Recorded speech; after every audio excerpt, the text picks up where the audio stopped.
poursuis sur la gestion de cette crise avec notre panel de députés. Pour les libéraux, Rachel Bandayan. Pour les conservateurs, Pierre Paulus. Pour le Bloc québécois, Jean-Denis Garon. Et pour le NPD, Alexandre Boulris. Bonsoir à vous quatre.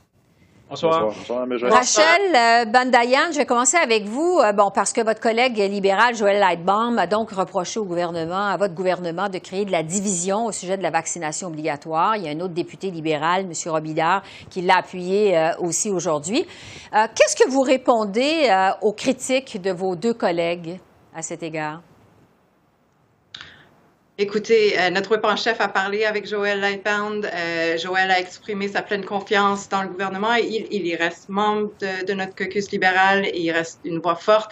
Et je crois fondamentalement que dans notre démocratie, dans notre parti, les députés ont le droit de s'exprimer. Par contre, on n'a pas le droit de paralyser nos rues, nos frontières, notre économie.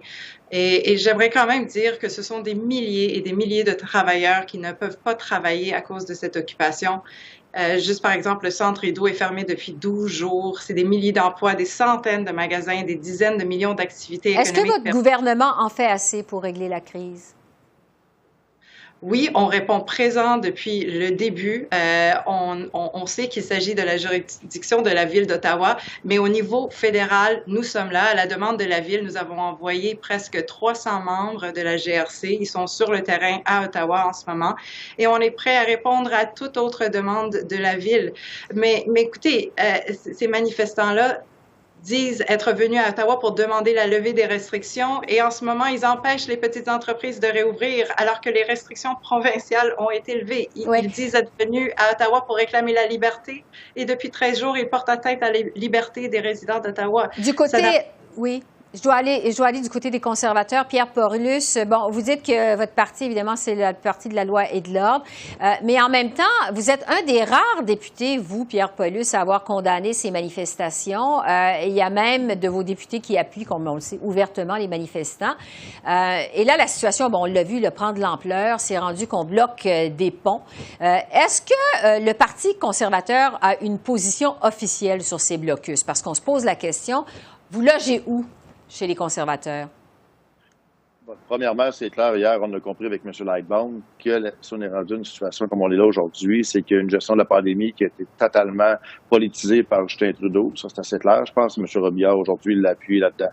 Au niveau de ce qui se passe actuellement à Ottawa, la demande principale des camionneurs au début, elle était justifiée. On essaie de comprendre pourquoi un camionneur non vacciné a pu travailler pendant 2 ans.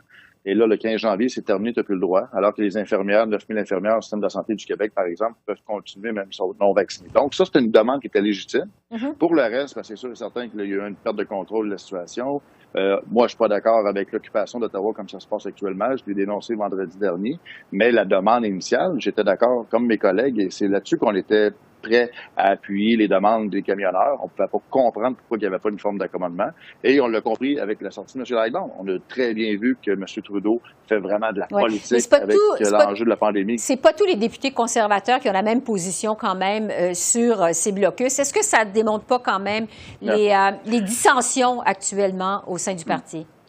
J'ai plusieurs de mes collègues qui sont d'accord avec moi et actuellement, notre position est claire. On demande que les camionneurs puissent partir et surtout que M. Trudeau prenne ses responsabilités. Il n'a jamais voulu parler avec le regroupement, n'a jamais voulu aborder la question et a préféré laisser la situation s'envenimer, faire en sorte que là, après ça, d'accuser les conservateurs de vouloir mettre de l'huile sur le feu, alors que ce n'est pas le cas du tout. Nous, c'était des revendications légitimes à la base. Je vais aller à Alexandre Boulris au NPD, parce qu'on parle des solutions. Vous dénoncez, vous, ces manifestations-là depuis le début. Vous dites que Justin Trudeau ne devrait pas entamer de dialogue avec les manifestants, contrairement à ce que vient de dire M. Paulus. Ça fait 2 semaines que ça dure. Est-ce que après tout, ces 2 semaines-là, c'est quoi la solution? Ça passe par quoi, la solution pour le NPD?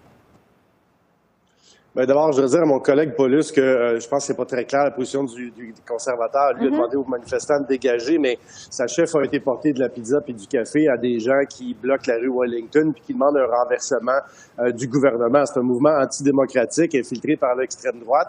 Je pense que les libéraux ont leur part de responsabilité. Ça a pris 12 jours avant que Justin Trudeau appelle le maire de la ville d'Ottawa.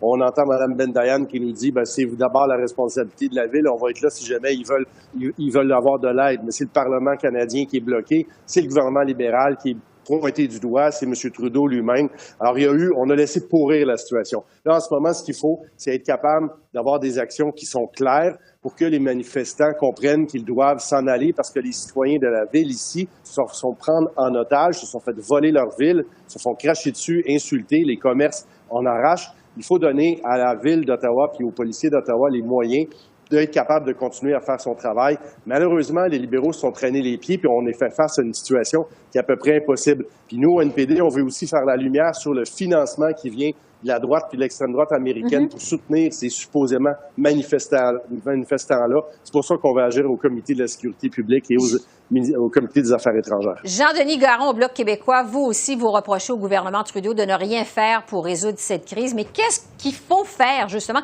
Qu'est-ce que vous feriez de plus au Bloc québécois pour régler le problème?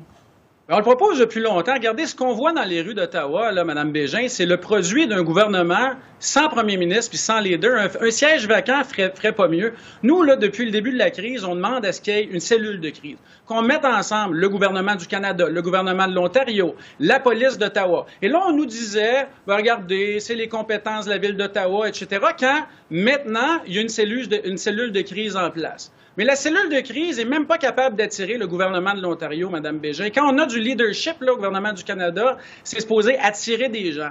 Les autres leaders sont supposés vouloir suivre. C'est pas ce qui arrive. Et nous, Mme Bégin, là, on le dit, on le comprend qu'une fatigue collective. On le sait que les gens sont tannés. Ça prend d'abord de la prévisibilité. Il faudra qu'il y ait un plan qui soit développé et présenté aux Canadiens, un plan clair et transparent. Mais d'ici là, il faut d'abord financer la santé correctement. On est en train de protéger nos systèmes de santé sous-financés. Je vais parler du transfert de la santé avec votre chef tout à l'heure.